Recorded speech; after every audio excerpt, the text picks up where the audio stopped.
So who knows what natural language processing is? Okay, natural language processing is when, for one example, you pick up your phone, you ask Siri a question, the packet of information is sent to the transmission tower, then it's sent to California to a processing center, then it comes back to the transmission tower and back to your phone, which is why you can't really have a conversation with your phone right now.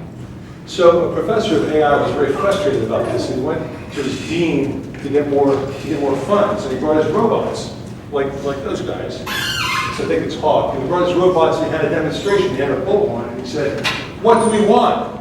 And the robot said, "Natural language processing." And the professor said, "When do we want it?" And the robot said, "When do we want what?"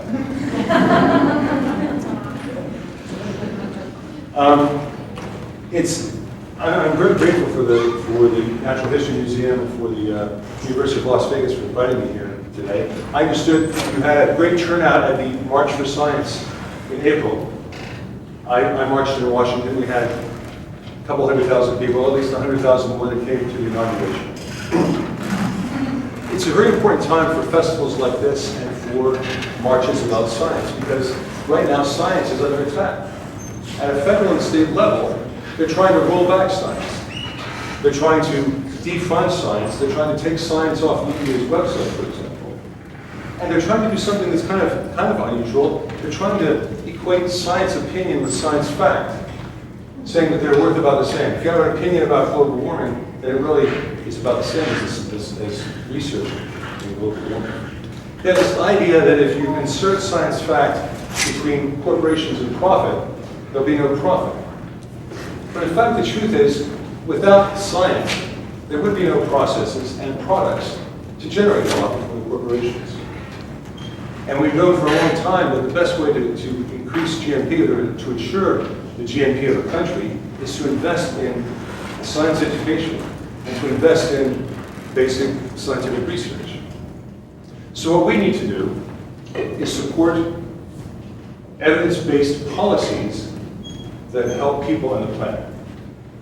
So that's my science situation.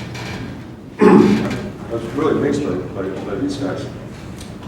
So my name is James Barrat. I'm going to take you on a little journey today. I want you to go with me. I'm inviting you to go with me on that journey. And I'm going to show you a side of artificial intelligence that you're not going to hear about from Amazon or Google or Facebook or IBM or any of the people that stand to make a lot of money from AI. We'll go on this trip for about 40 minutes, and when we get back, I think you'll think differently about AI, and I think you'll agree with me that the conversation about AI safety is one of the most important conversations we could be having right now, really the most important. And that's because we're going into an AI revolution. And the revolution is huge, and it's so big it's sometimes hard to get a handle on it, but it's going to impact all our lives. One way to get a handle on the size of the revolution is with money. McKinsey & Company says that since 2009, every year, the amount invested in AI has doubled. Right now, it's about $30 billion since 2009. But the striking thing is that by 2025, the space of artificial intelligence and automation together will be worth between $10 and $20 trillion of value, making it the largest sector of the economy.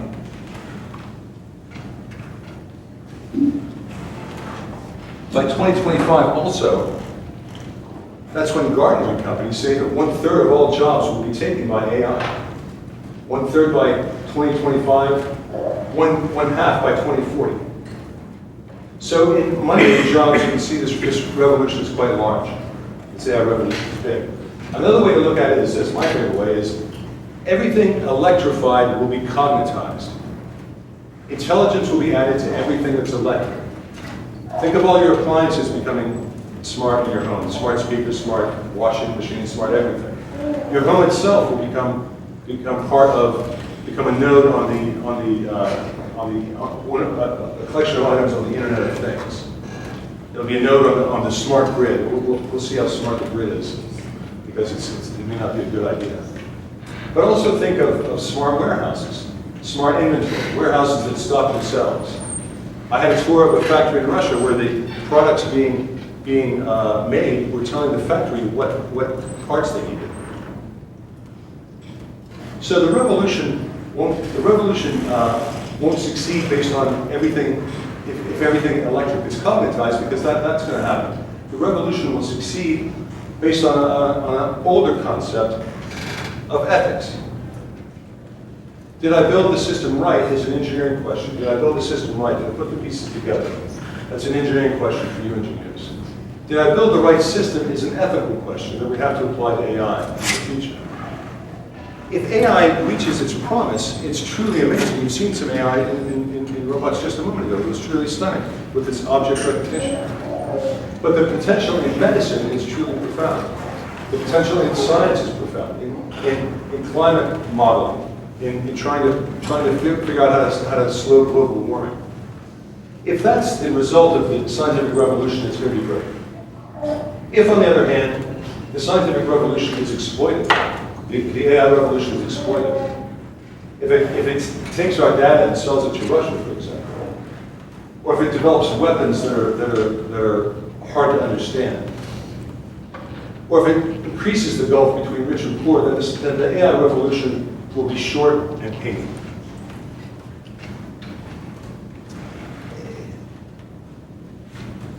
When I get into this conversation, I tell students, back in 2008, you could fit everybody in the conversation into a phone booth. And of course, students would say, what's a phone booth? But then Stephen Hawking said, the problem with AI in the short term is who controls it. And in the long term is, can it be controlled at all? And he raised the specter of this control problem, this scary control problem about AI. And then Elon Musk said, we're summoning the demon. Very strong language. We're summoning the demon. He said he invests in AI not to get richer, but to make sure it's being developed safely. He's been very vocal about it. He's contributed a lot of money to trying to make AI safe.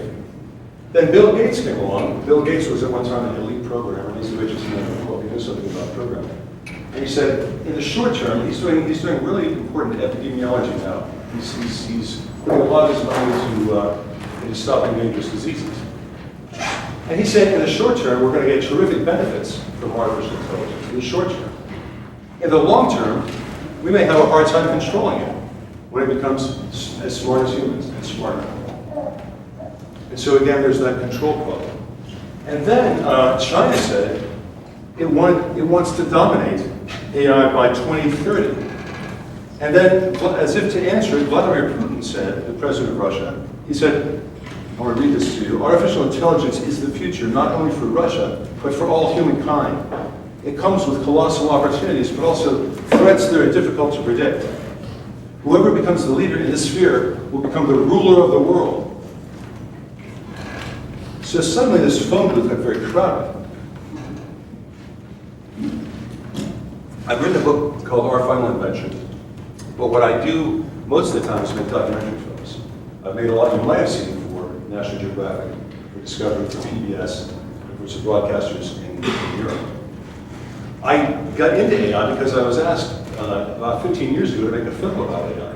And I got to interview some of my heroes. Ray Kurzweil, he's won the Thomas Edison Prize. He's now he's an inventor. He's now the head engineer at Google, in charge of their brain project.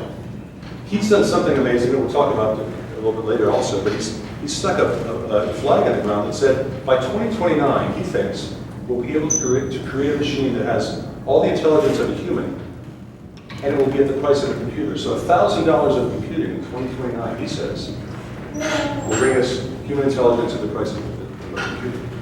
I got to interview roboticist Rodney Brooks. You guys must know about Rodney Brooks. He created a company called iRobot, which made the Roomba. And now he's got a company called Rethink Robotics. He's got a machine called Baxter. Baxter's a factory robot. The interesting thing about Baxter is Baxter costs about $20,000. Baxter can do most of what we can do with our hands in a factory setting. And it costs about $20,000, which is about what a minimum wage worker makes in a year. So, but Baxter won't replace one minimum wage worker, he'll replace 3, because Baxter can work 3 shifts. And he's only down for maintenance. It's an interesting question. Both of these guys, Ray Kurzweil and Rodney Brooks, very distinguished men. I had a blast interviewing them. But they're both very optimistic about the time to come when we share the planet with smarter than human machines. Very optimistic. This isn't a takeover, they say. But then I interviewed Arthur C. Clarke. I went to Sri Lanka. It was really one of the pleasures of my life to go to Sri Lanka and spend a day with this brilliant man. He died in 2010. He said, not so much. He said, intelligence will win out in whatever form.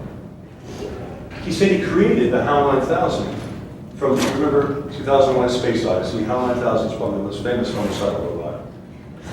He planted that nightmare in our heads to express his own anxiety about artificial intelligence. And he said something like this: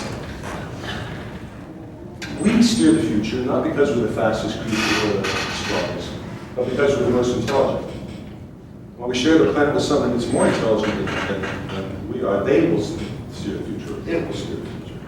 And this idea got me like a virus, because I was very pro-AI at that point. I'm still very pro-AI, and I'll get to that in a minute. But it stuck with me, so I started, when I talked to AI makers, I asked them this question. I said, in 100 years, who will be making the most important decisions about our lives? Will it be us, or will it be machines? And they all said machines. I said, and then I asked the follow-up question, which really became the subject of my book. I said, will it be a handover or a takeover? Will we give our volition to these machines, or will they take it from us? Will it be like a self-driving car? Because if you get in a self-driving car and it's doing its best job, before long, it will drive better than you, so why not get that machine and get down the road safer? Why not give our volition to machines? So I asked that question, and I got a variety of answers, but before we go on, I want to start with some basic definitions. And these are on our journey, we're going to need these. We're going to refer back to these. So what is artificial intelligence? The theory and development of computer systems able to perform things that normally require humans. Human intelligence, like object recognition, like translation. It's really the most profound look that science has ever had at us. It's really the most deep look we've ever taken at ourselves, because it involves so many sciences. It involves neuroscience, study of the brain. It involves psychology. It's going to involve ethics, but it involves perception. How do you change a percept to a concept? How do you change a perception of a man in a hat to an idea that stays in your mind, to a concept? We're studying all these things. We're studying translation. So it asks us in a very profound way who we are and what is our special superpower. What is intelligence? Now, when I talk about intelligence, I'm not talking about musical intelligence or emotional intelligence or intelligence and emotion in the sense of where you are in space. I'm talking about mathematical logical intelligence, because that's the kind that we at first hope to be able to put in computers. So this definition of intelligence, there's a lot packed into it. It says, first of all, that intelligence has to be goal achieving. It has to do something. And whether that's identifying objects or translating or proving theorems or navigating or driving a car, it's got to have a goal. If it doesn't achieve a goal, it's not very high quality intelligence. That's not the kind we're going to try to put in the machine. And it can't just do one thing. It has to be able to work in a variety of novel environments or domains. So it's better if it does several things, not just one thing. Right now, the only AI we have does very narrow applications of intelligence, except for some cognitive architectures that are coming up now. IBM's Watson, I think, is a contender for a more general intelligence. It does more than that. This definition also says, and probably the most important thing it says, is intelligence can learn. We humans, all the animals in the world are born with all the abilities they'll ever have except us, for the most part. All the animals are born with all the abilities they'll ever have except us. We can learn new languages. We can learn new ways of being. We can learn to meditate and slow down our hearts. We can learn new crafts. We can learn painstaking crafts. We can learn mathematics and robotics. Learning is a big deal. And it's no coincidence that machine learning is really leading the way in artificial intelligence right now. Because learning seems to be vital to the concept of intelligence. So that puts a pretty high bar on what intelligence is and what we're trying to do when we want to emulate our cognition in a machine. It's pretty hard, it's hard to accomplish, it's hard to do. It's a high bar. So is it realistic to think that we can create a machine with human level intelligence? Let's do our own little test right now. Let's do our own little survey, our own little wisdom of the crowds test. Who thinks it's possible, given time, for scientists to create a machine that's as intelligent in a mathematical, logical sense as a human? Wow. Yeah, that's pretty close to like that. Okay, if you didn't raise your hand, then either you think that the problem is too hard in an engineering sense, or there's something about the brain that can't be duplicated. There's something about the brain that will never be computable. So who thinks the problem is too hard? That we'll keep bouncing off it. Nothing will happen. Who thinks there's something about the brain that will never get into a machine? Yeah. There's no wrong answer here. When I talk to AI makers, and of course they're biased a lot, 90% thought we'll do it. Some of them, and then we'll do it.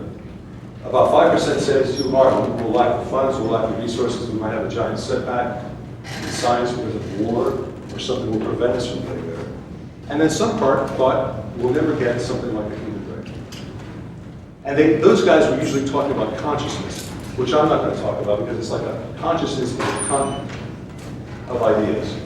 And it's important to this conversation, but probably 5 to 10 years from now. So then, if we can do it, when can we do it? And I polled a lot of AI makers again, biased a lot, and they thought the mean date was 2045. The far date was around 2100, or a few said never. A close date was 2029. And here's Ray Kurzweil again, planting this flag and saying, by 2029, $1,000 of computing will get you a brain that's smart, a computer that's as smart as a human. And he said some other amazing things are going to happen by 2029. He's been pretty good about prognosticating technological development. And I was obsessed with this question until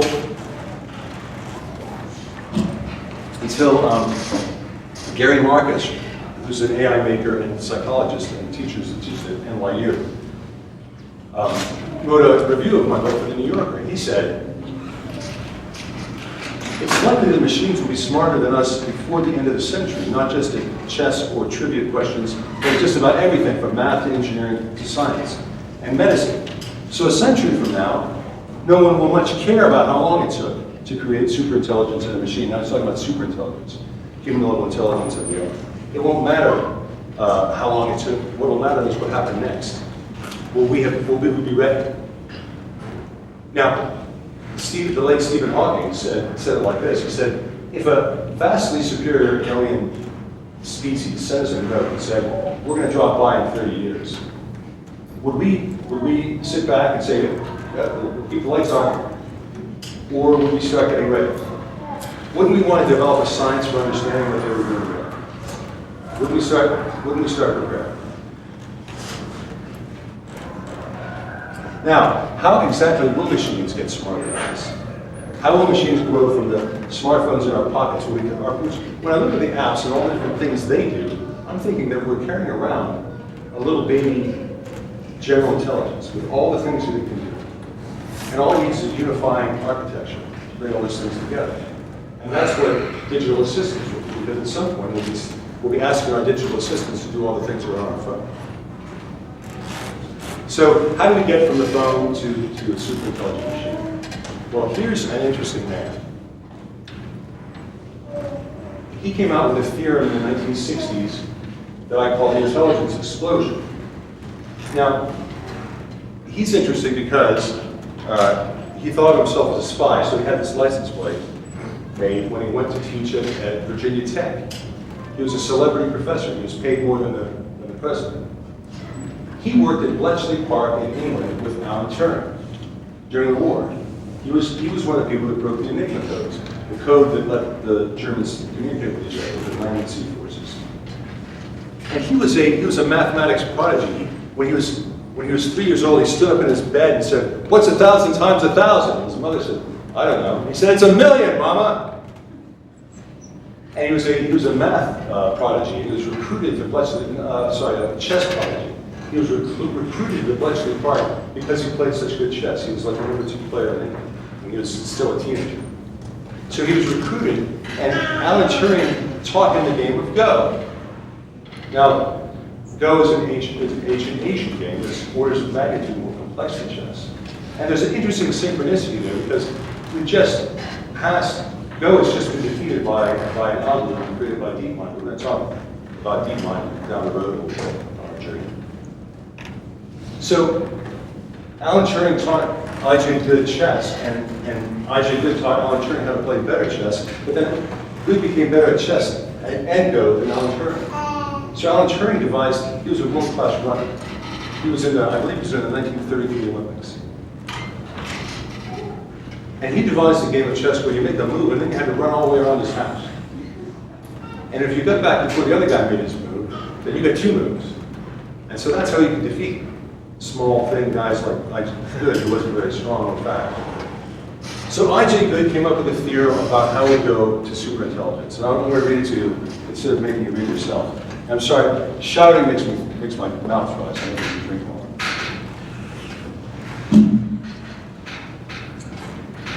Let an ultra-intelligent machine be defined as a machine that can far surpass all the intellectual activities of any man, however clever.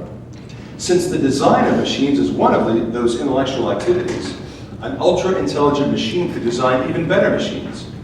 There would then unquestionably be an intelligence explosion, and the intelligence of man would be left far behind. Thus, the first ultra-intelligent machine is the last invention that man ever need make. So, Good's formula says a super-intelligent machine would be better at us than anything, including making super-intelligent machines. And then, the pace of intelligence expansion and growth will be set by machines, not humans. I rephrased it in a way that's a little more current. We've already created machines that are better at humans than chess, Jeopardy, and many other tasks like navigation, search, translation, and more. Probably within the next decade or 2, we'll create machines that are better at AI research than humans. At that point, they'll be able to improve their intelligence very quickly, and these machines will jump from roughly human-level intelligence to vastly superhuman intelligence, to maybe 1,000 or 1,000,000 times more intelligent than we are, maybe in a matter of days. That's the magic of the intelligence explosion. So how close are we to I.J. Good's big idea? Well, we have machines that write software. We have evolutionary software that writes software. You guys know about evolutionary algorithms. Google has a program that writes neural nets. It's a neural net that writes neural nets. Artificial neural networks roughly emulate the human brain, and the deep learning is something you'll hear a lot about. Deep learning is a technique where they use many layers of neural nets, and they feed it on raw data.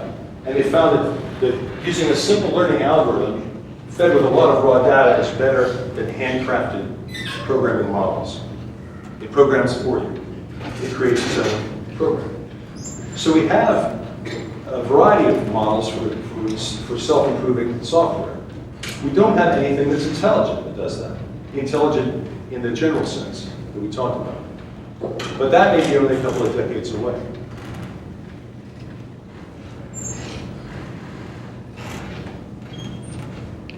So who will get there first in the race for superintelligence, intelligent machines? Who will get there first? Ray Kurzweil is, to me, Google is like the Manhattan Project of AI. They've got the most money. They have $200 billion in cash to invest on anything they want. They've said they want to make human-level intelligence in the machine. Sergey Brin said, we're not making a search engine, we're making a brain. He said that in the early 2000s, and they've been at it ever since. The other thing that Ray Kurzweil said, besides $1,000 of computers in 2029 will get you a machine that's as smart as a human, he also said this. He wants to create a machine, also by 2029, that makes 100 trillion calculations per second. And he wants to share that with 1 billion people online. And what is that? That's a super intelligent brain. That's a brain that you can share as a commodity online. Just the way that people use Amazon Web Services to put together, to link up processors and make supercomputers. He wants to have superintelligence as an online service. DeepMind has done some amazing things. You guys must be familiar with it. DeepMind was bought by Google for $500 million about 4 years ago. They created a program called AlphaGo. They fed it a lot of games ago, thousands of games ago, and they combined deep learning with reinforcement learning, which is an older technique, where you just reward the algorithm for doing the right thing, for making good moves. And within 5 to 7 games, they defeated the best Go champions in the world. So they mastered Go, which again is an order of magnitude more complex than chess. But then they did something that I don't even understand, and I'm still thinking about it and asking people about it. They created AlphaGo Zero. AlphaGo Zero never saw a game of Go. It never saw a game of Go. It divided itself and played against itself. So it set up a neural net within a neural net, and it played against itself, and within 5 days, it became better than the original. AlphaGo Zero defeated AlphaGo within 5 days. So imagine that kind of power, what that game could do. Put that in a robot, and think about solving three-dimensional space for a robot. Think about putting that neural net in a robot, and having the robot play games with itself, and figure out three-dimensional space. What does under and over mean? What's behind me? How do you go up, how do you go down? Very powerful architecture. But my favorite right now is still IBM's Watson. So Watson, in 2011, in February, defeated the Jeopardy champions. And Jeopardy is not a trivial game. It involves a lot of trivia, although it's not trivial. A lot of sports, a lot of movies, kings and queens and presidents. It does extremely fast knowledge retrieval. It does extremely fast natural language processing. It generates hypotheses about what the right answer is. It researches them. It grades them statistically, and then it chooses the best one. And it does it all like that. So it was quite an achievement in computational terms. And that's why, because he did all those things, Jeopardy involves wordplay, it involves comments. They had something like 3,000 pages of ontology, or common sense information. Ontology is common sense information. They had all of Wikipedia. But it's not even that that's, I find impressive. It's what Watson is doing right now. Now, I should say that Watson is a trademark name put on top of a lot of different cognitive architectures that have some of the same core processors and tactics. But they use it for different things. So now Watson is doing, it's taking a federal medical licensing exam, so it can be a physician's assistant. It's doing diagnostics. It's doing business analytics, where you give it all the raw data from your business for the last year. It writes you an annual report. It gives you a list of ways to make your business better, and it answers questions. We pay people $300 a year to do that. It does legal discovery, which is what first-year law associates do. It recognizes clusters of dark areas on X-rays, and it picks it at a better rate than doctors, so it can detect cancer. So it's taking a giant step into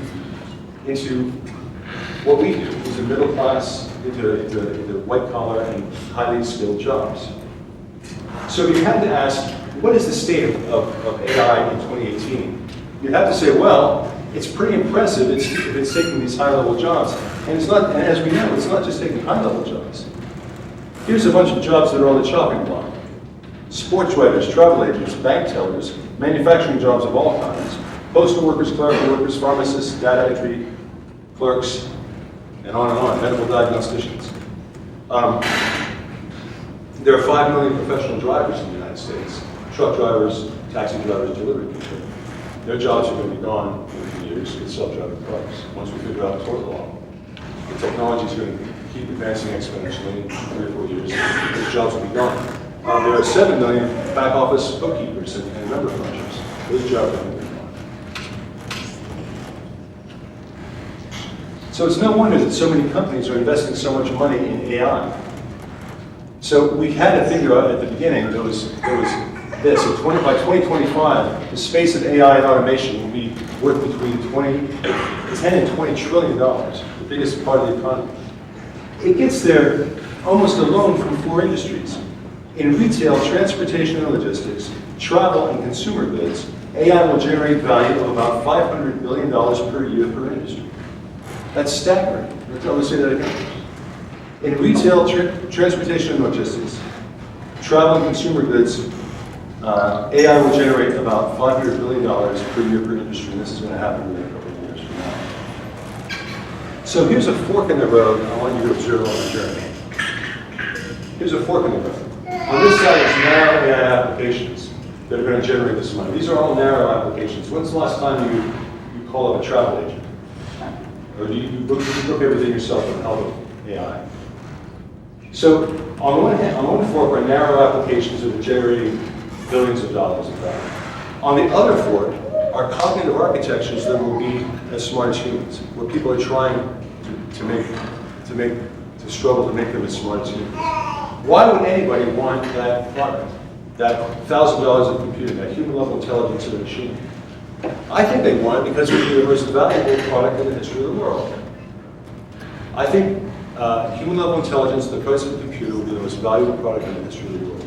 Imagine chaining 25 years of PhD quality brains together and taking on climate modeling, taking on pharmaceutical research and development, taking on weapons development. All of these companies have stated that they're pursuing human level intelligence in the machine. These companies are pursuing it with as much energy and as much investment as they are in narrow applications. What these companies understand is that the way steam powered the 19th century and electricity powered the 20th century, AI will fuel the productivity and innovations of the 21st century. This is really, welcome to AI century. So what could possibly go wrong? We've covered a lot of ground. We talked about the intelligence explosion and how in the normal course of business it will benefit AI makers to make a system that's self-aware and self-improving, that it can improve its own code. We've talked about the giant economic win that's propelling not just narrow AI, but more ambitious moonshot architectures that will be as intelligent as humans. But what makes it dangerous? What's the source of this out-of-control idea that Bill Gates and Elon Musk and Stephen Hawking? Steve Alejandro is trying to do something we talked about a while ago. He's trying to create a science for understanding superintelligence before he gets it. He's trying to create a science for understanding superintelligence. And you think you'd have to be that smart yourself to create superintelligence, to create a science for understanding superintelligence. But what he's done is he's applied rational agent economic theory to the problem, and he's come up with some very provocative ideas. Very briefly, rational agent economic theory was generated by economists trying to help out Wall Street predict what we buy, what humans would buy. And it said that a rational agent will always work to satisfy its goals and preferences, which they call the utility function. It didn't work with humans because we're not rational. We buy things we don't need, we buy things we say we're not going to buy, and we don't buy things we say we're going to buy. It was useless. But it should work when applied to logic-based machines, like computers. So when Alejandro applied this to AI at a nearly human level, his milestone was self-aware and had a model of itself, self-improving, and knew how to code. He said a self-aware, self-improving system that's goal-seeking. Remember our definition of intelligence about goals. When it's goal-seeking, whether it's playing chess, when it's this intelligent, when it's playing chess, whether it's playing chess or mining asteroids, it will need resources, whether that's energy or Bitcoin or dollars. And it will want to gather resources. It will require resources. It will be efficient with those resources unless it has perfect knowledge about the resources in the universe, which it probably won't, at least not at that level. So it will be efficient because it won't want to, it will be very bad for its goal achieving to run out of resources. It won't just seek its goals, it will also try to avoid failure modes like being turned off. So it will resist being turned off. In fact, it might even look at its environment for risks to being turned off and try to get rid of them. And it will be creative. And creative is the one that really, I spent 2 chapters on these drives in my book, Our Final Invention. And this is the one that's a little bit scary. Because no matter what goal it's seeking, chess playing or theory moving or astro playing, it will benefit it to get better, to be better, to be more intelligent. So it will be moving to spend some resources developing the ability to do R&D into AI, to do artificial intelligence research and development. So rational agent economic theory, in other words, predicts the intelligence explosion.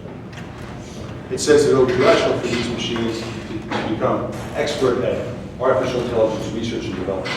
And then the machines would set the pace of the intelligence explosion. So you notice that here's the problem. Being friendly isn't on Amahudo's list. Being super smart doesn't make you super kind. So for all intents and purposes, we'll be creating extremely intelligent sociopathic machines without very careful programming into their ethics. And so whatever goal they might have, they may end up using whatever resources they can gather from our environment, like all the resources, including us. And it's a pretty horrible thought. I didn't come up with it. Eliezer Yudkowsky, he said, the AI does not love you or hate you, but you're made of atoms that can be used for something else. So the obvious answer is to program ethics into the machine, to make the machines friendly. You know, Isaac Asimov's 4 laws of robotics, 3 laws and then the other 4 laws. They don't really work. They were created to generate conflict and to write stories. They were never intended for real-world situations. And they don't really add up. Chapter 1, it's in chapter 1 of my book. In fact, they came out with a book called I, Robot. And the whole book is a collection of short stories about how the laws don't work. They collide with each other and they bring out unintended consequences.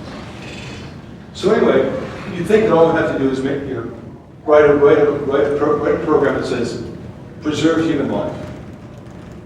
Well, if we try to define when human life begins in this room, we'd probably get a big argument.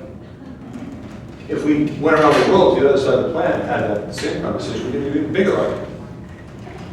So it's hard to, and then in some parts of the world, men have more personhood, legally and culturally, than women and children do. So if you were trying to create an AI that solves for human ethics wherever it was, it wouldn't work everywhere at all. Then think about, what if we went back 200 years and they had codified their ethics 200 years ago, and we had to live with them? Or if we codified our ethics and the people 200 years hence would be going, what were they thinking about? Because ideally we'll evolve in ethics. So the simplest concepts of ethics change over time, and they also change around the world. So paradoxically, you think you need a friendly machine, but what you really need is an intuitive machine. One that looks at the state of man, that looks at what's good for us, and that intuits these ideas and makes these decisions for us. But we don't have any idea we don't know what intuition really is. We have no idea how to program it. We have really no idea how to program ethics into machines. We only know how to control the people that make these programs. But these are the ideas, these concepts of friendliness in these algorithms are the concepts that will keep us alive as we go through the intelligence explosion. So unfortunately, that's the good news. The good news part of the journey is over. Now for some bad news. While some people are trying to make friendly algorithms and thinking hard about how to make a science for understanding superintelligence, some other people are investing money in making battlefield robots and drones that are autonomous. There are 50 makers, 50 nations developing battlefield robots, and the most sought after will be those that make the kill decision on the road without a human in the loop. These are out of the lab and on the proving grounds right now. Battlefield robots and drones that are autonomous. There was a movement at the UN to block that. The movement hasn't passed. There are a lot of countries, including the United States, developing these robots. The United States, Great Britain, Germany, Israel, and China are developing autonomous battlefield robots and drones. Your tax dollars are developing battlefield robots and drones. Stephen Hawking said, in the short term, the problem is who controls AI. In the long term, can the AI be controlled? The ethical dilemma of autonomous killing machines is not futuristic, it's right now. So, we're getting very near the end of our journey. And you can see how people who are thinking about AI struggle for some model from the past that will help us in the future with this particular question. And the phrase that I heard in the lecture that stays with me is, our innovation always runs ahead of our stewardship. We humans, it could be our epitaph. We humans innovate, and then we clean up afterwards. And that's just sort of the way we are. And it happened with nuclear fission. And unfortunately, I think AI is tracking nuclear fission pretty closely. In the 1920s and 30s, we thought of nuclear fission. That's the power behind power plants and nuclear bombs, nuclear power plants, nuclear bombs. We thought that you split the atom and you get free energy, and this period of utopia will follow. You split the atom, get free energy, and then utopia follows. Very much like the singularity. And that's the idea that once we get smart human machines, it's all good news. And that's what all the people working on will tell you. But what happened with nuclear fission was we quickly weaponized it, and then we incinerated cities full of people. And then we pointed a gun at our own heads for 60 years. And we threatened to make ourselves extinct. It almost happened several times. There was no maintenance plan for that technology. There was no maintenance plan. A species this dumb may not make it with a more sensitive technology. AI is a more sensitive technology. The standard text of artificial intelligence is called AI Modern Approach, Artificial Intelligence and Modern Approach, by Peter Norvig and Stuart Russell. Stuart Russell has been very outspoken about AI risk. It's now in its like 10th edition. In the introduction, it says right there, oh, by the way, artificial intelligence at an advanced level will be more sensitive than nuclear fission. It will be the invention that makes inventions. As Stephen Hawking says, it will develop weapons we don't even understand.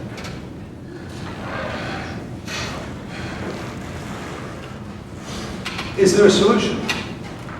Well, there's not a foolproof one, but there's some hope.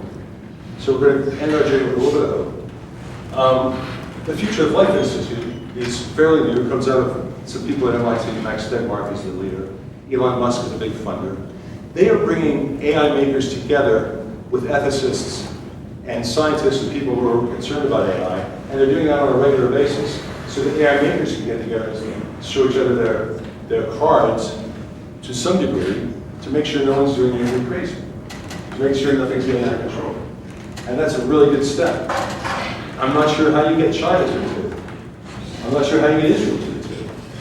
But you can start by getting some AI makers together with ethicists and with people to develop some bylaws. And if you look them up on the web, they've got some principles for developing safe AI. The Machine Intelligence Research Institute, MIRI, I interviewed them extensively for my book. They've been around since 2000, thinking about this, since 2000. Now, the trouble is, if you took all these organizations and you added up their funding, it's about $2 million a year for all of them. Once in a while, they get a big grant. Elon Musk gave $10 million to Future of Life Institute.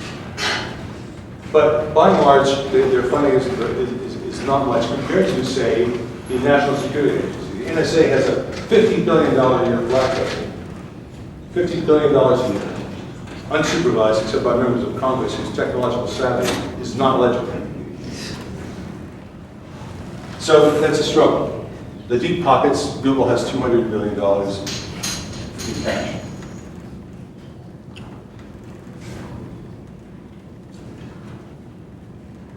What you can do is read every article you can about artificial intelligence. There have been some hearings, I'm happy to say, there have been some hearings in Congress. Make sure your politicians have AI safety on their list of policies. I hope what you've gotten from me today is that human level intelligence in a machine is maybe around the corner. Maybe it's 100 years. One way or another, though, it's going to lead to superintelligence. We need a science for understanding how to control. Thank you very much for coming on this trip.